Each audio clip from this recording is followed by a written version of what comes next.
ಇದು ಸತ್ಯದ ಬೆಳಕು. ಆಟೋ ರಿಕ್ಷಾಗೆ ತೊಗರಿ ವಾಹನ ಡಿಕ್ಕಿ, ತಪ್ಪಿದ ಅನಾಹುತ. ದೇವರಹಿಪ್ಪರಗಿ ಪಟ್ಟಣದ ಮೊಹರೆ ವೃತ್ತದಲ್ಲಿ ಈ ಘಟನೆ ನಡೆದಿದೆ. ಆಟೋ ರಿಕ್ಷಾದಲ್ಲಿನ ವಾಹನ ಸವಾರರಿಗೆ ಯಾವುದೇ ಪ್ರಾಣಾಪಾಯವಾಗಿಲ್ಲ. ಕ್ಷಣದಲ್ಲೇ ಅಪಾಯದಿಂದ ಪಾರಾಗಿದ್ದಾರೆ. ಆಟೋ ರಿಕ್ಷಾ ವಾಹನಕ್ಕೆ ಡಿಕ್ಕಿ ಹೊಡೆದ ಪರಿಣಾಮ ವಾಹನ ಜಖಮವಾಗಿದೆ. ಈ ಘಟನೆಯಿಂದಾಗಿ ಸ್ವಲ್ಪ ಹೊತ್ತು ವಾಹನ ಸಂಚಾರಕ್ಕೆ ಅಡೆತಡೆಯಾಗಿದ್ದು, ನಂತರ ಸಾರ್ವಜನಿಕರಿಂದ ವಾಹನ ಸಂಚಾರಕ್ಕೆ ಅನುವು ಮಾಡಿಕೊಟ್ಟಿದ್ದಾರೆ. ಘಟನಾ ಸ್ಥಳಕ್ಕೆ ಪೊಲೀಸರು ಭೇಟಿ ನೀಡಿ ಪರಿಶೀಲನೆಯನ್ನು ನಡೆಸಿದ್ದಾರೆ. ಈ ಒಂದು ಘಟನೆ ದೇವರಹಿಪ್ಪರಗಿ ಪೊಲೀಸ್ ಠಾಣಾ ವ್ಯಾಪ್ತಿಯಲ್ಲಿ ನಡೆದಿದೆ. Vajraksha news report, Mehboob Guntakal.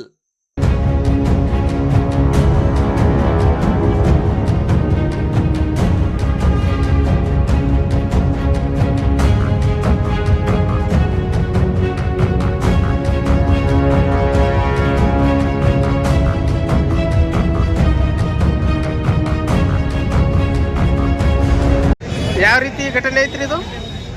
ಗಾಡಿನಾಗ passenger ತೊಗೊಂಬರ್ಲತ್ತಿದ್ದೀರಿ. ಗಾಡಿ ಪ್ಯಾಸೆಂಜರ್ ತೊಗೊಂಬರ್ ಪ್ಯಾಸೆಂಜರ್ ಇಳಿಸ್ಬೇಕಂತ ಸ್ಲೋ ಮಾಡೀನಿ. ಹಿಂದಿನ ಬಂದು ಹೊಡೆದನವ. ಹಿಂದಿನ ಹೊಡೆದ ನನಗೂ ಏನೂ ಆಗಿಲ್ಲ, ಪ್ಯಾಸೆಂಜರ್ ಏನೂ ಆಗಿಲ್ಲ. ಪ್ಯಾಸೆಂಜರ್ ಗಾಡಿ ಅಷ್ಟು ನುಕ್ಸಾನ್ ಮಾಡ್ಯಾನ ನೋಡ್ರಿ. ಎಷ್ಟು ಮಂದಿ ಇದ್ರಿ ಪ್ಯಾಸೆಂಜರ್?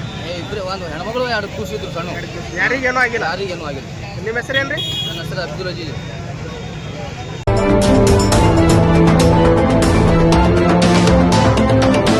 ವಜ್ರಾಕ್ಷ ನ್ಯೂಸ್, ಇದು ಸತ್ಯದ ಬೆಳಕು.